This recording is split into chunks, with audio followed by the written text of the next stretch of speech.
రాపిచ్చి ఇవ్వడం ఉంటుంది అన్నమాట. ఆయన బ్లాక్ లిస్ట్ లో ఉండే, ఆయన బ్లాక్ లిస్ట్ ఉంటే ఆయన 100 లారీల బియ్యం పెట్టేది ఉండే. నా వడ్లు వాడుకొని ఆయన బ్లాక్ లిస్ట్ నుంచి బయటకు వచ్చిండు. ఇప్పుడు ఎన్ఫోర్స్మెంట్ డైరెక్ట్ వాళ్ళు అది చేసేస్తే ఆయన దగ్గర ఒక వడ్ల గింజ లేకుండే. ఇవన్నీ 100 లారీల బియ్యం ఎట్లా వచ్చినాయి? వెంటనే 2023లో 22 అని అడిగితే అదంతా బయటకు వచ్చేస్తుంది. దానికంటే ముందు సివిల్ సప్లైస్ అథారిటీస్ వచ్చి ఆయన వడ్ల, ఆయన మిల్లులో ఏం వడ్లు లేవని అవన్నీ లిస్ట్ ఉంది కదా సార్. అక్కడ వాళ్ళ దగ్గర సివిల్ సప్లై దగ్గర అన్ని లిస్ట్ ఉంటుంది. అక్కడ ప్రతి సంవత్సరం ఎవరికి ఎన్ని వడ్లు ఇచ్చినాము, ఏది ఇచ్చినాము అది అన్ని ఉంటుంది. ఈ సివిల్ సప్లైస్ అథారిటీస్ వాళ్ళ దగ్గర దానికంటే మొదలు ఆయన 2 నెలల ముందు బ్లాక్ లిస్ట్ ఉండడం తెలుసు. బ్లాక్ లిస్ట్ ఉండడం తెలిసి నాది వడ్లట్లు ఆయన గోదాంలో ఇచ్చిండు. ఆయన దొంగతనంగా నావి వాడుకున్నాడు. ఆయన ఇవి వాడుకోవడం ఒకటే కాక మంచి మంచి వడ్లన్నీ అమ్ముకున్నాడు కూడా. బియ్యం చేసి అమ్ముకున్నాడు, కొన్ని ఇట్లా అమ్ముకున్నాడు సన్న వడ్లు అన్నప్పుడు. అవును 4 ఏళ్ళు అయింది. ఇన్ని రోజులు చెప్తున్నా కదా సార్. ఏంటిదంటే నేను civil supplies authorities police station పోతే ఇది సివిల్ మ్యాటర్ కిందకి వస్తుంది అని అంటారు. ఎక్కడనైనా కూడా డబ్బులు ఇచ్చిన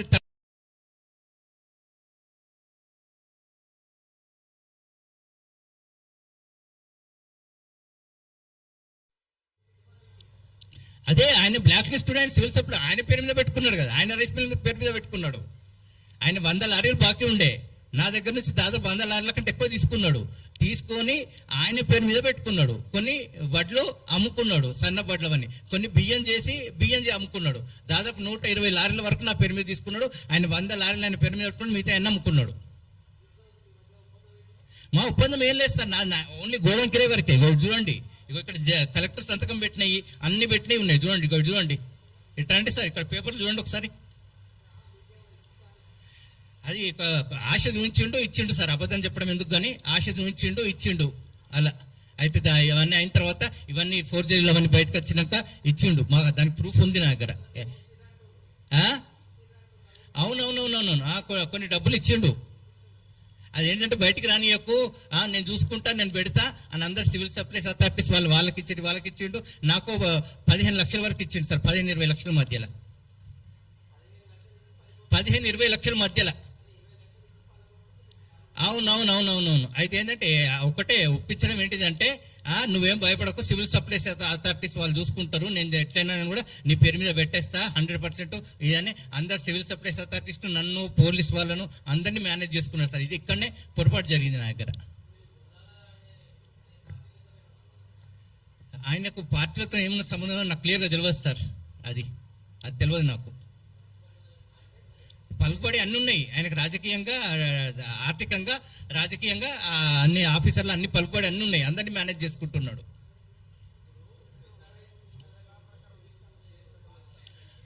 అవును, చిన్న రైస్ మిల్లర్లను నాటువంటి వాళ్ళని అంత అణిగి దొక్కేస్తున్నారు వాళ్ళు. చూడండి సార్, చూడు నా రైస్ మిల్ వాల్యూ వాళ్ళు ఎంత చేసుకున్నా 1-2 కోట్ల కంటే ఎక్కువ కాదు. 10 కోట్లు వాళ్ళకి ఇస్తున్నారు. గవర్నమెంట్ అంతా మోసం చేస్తున్నారు. ఇప్పుడు ఒకటి చెప్పండి సార్, తడిగుడ్డు పెడితే నీళ్ళు వస్తాయి, పొడిగుడ్డని పెడితే ఏం నీళ్ళు వస్తాయి సార్?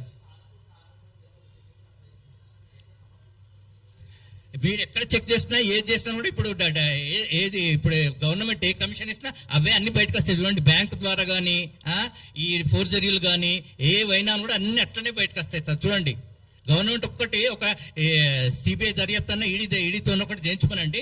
ఈడీకి కూడా నేను ఒకటి విన్నపం చేసుకుందాం అనుకుంటున్నాను. వాళ్ళు చేసే లోన్లు అన్ని బయటకు వస్తాయి సార్. అట్లా అన్ని బయటకు వస్తాయి సార్. నాకు 2 టన్ పర్మిషన్ సార్. నా 2 టన్నులు నాకు ఇచ్చింది మాత్రం దాదాపు 6 టన్నులకు సరిపడటన్ని ఇచ్చిండు సార్. అదే చెప్తున్నా కదా సార్, ఆయన చేసుకున్నాడు. ఆయన నా దొంగ సంతకాలు, నా లెటర్ ప్యాడ్లు, నా అవన్నీ చూసుకొని సివిల్ సప్లైస్ అథారిటీస్ ని వాళ్ళు మేనేజ్ చేసుకున్నాడు ఆయన. మళ్ళీ నాకు బయటకు వచ్చి తెలిసిన తర్వాత అప్పుడు వరదలు వచ్చినాయి. దాని తర్వాత నేను సివిల్ సప్లైస్ అథారిటీస్ తో కోర్టులో కేసులు అన్ని తిరుక్కుంటూ నన్ను చెప్పిండు కదా సార్, డబ్బులు ఇచ్చిండు అని చెప్తున్నా కదా. అబద్ధం ఆడటం ఎందుకు? ఇచ్చి మేనేజ్ చేసిండు, అందరినీ మేనేజ్ చేసిండు. నా కర్మగాలి వారిగో ఆ తప్పు చేసినందుకే నేను ఆత్మహత్య చేసుకునే పరిస్థితి దగ్గరికి వస్తుంది. ఇంకేమైనా ప్రశ్నలు అడగండి, నేను జవాబు చెప్తాను. గదే ఒకసారి ప్లీజ్ దర్యాప్తు మాత్రం సివిల్ సప్లైస్ అధికారులు, పోలీసులు కానీ అవి దర్యాప్తు గవర్నమెంట్ చేయించాలని కోరుకుంటున్నాను నేను. దయచేసి అది నా ఒక్కరిది కాదు, ఎందరో మంది బయటకు వస్తాయి. చూడండి, ఇట్లా ఒక్కరి కాదు, ఒక పెద్దపల్లి జిల్లాలో దాదాపు ఒక 10-20 మంది బయటకు వస్తాయి సార్. ఒక్క పెద్దపల్లి జిల్లాలనే.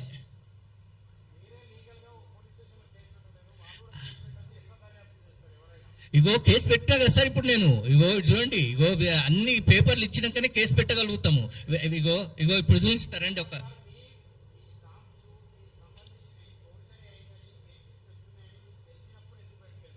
చెప్తున్నా.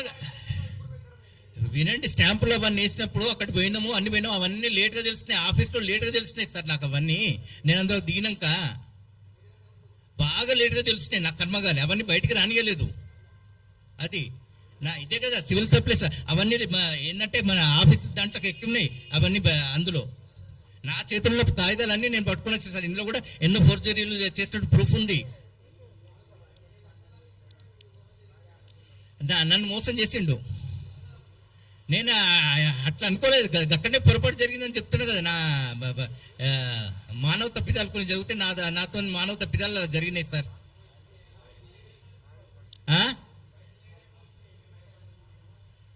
వినబడతలేదు. అది 2023లో 2020 వచ్చి అన్నీ బయటపడ్డ తర్వాత అవి నేను అడిగిన తర్వాత నేను సివిల్ సప్లైస్ అథారిటీస్ దగ్గర పోయినాక వాళ్ళతో కూర్చొని ఒప్పందం చేసుకున్న తర్వాత నాకు నేను ఊరుకోను అంటే ఇప్పుడు మన చేసుకొని నేను చూస్తా ఖచ్చితంగా చేస్తానని ఇచ్చిండు సార్. అది 1 సంవత్సరం ముందు నుంచి 2021 ఒకటే సంవత్సరం. అదే తెలిసి తప్పు చేయడం కాదండి. ఇగో ఒకటి చెప్తున్నా, ఇగో చూడు చెప్తున్నా, ఫోర్జరీలు చేసిండు. ఇగో కిరాయి ఒప్పందం జరిగింది. కిరాయి ఒప్పందం జరిగిన తర్వాత ఫోర్జరీలు చేయడం అవన్నీ నేను చెప్పినే కాదు కదన్నా. అయితే దాని తర్వాత బయటకు వచ్చినాక నేను అటు పోయిన తర్వాత అవన్నీ చేసినాక నన్ను చూడండి అప్పటికుండా అన్ని చేసేసిండ్లు. అలా అన్ని చేసేసిండ్లు అవన్నీ. మొదలు నా తప్పిదం కాదు అది. అలా అది ఏమన్నా అడిగేటి ఉంటే అడగచ్చు ఇంకా.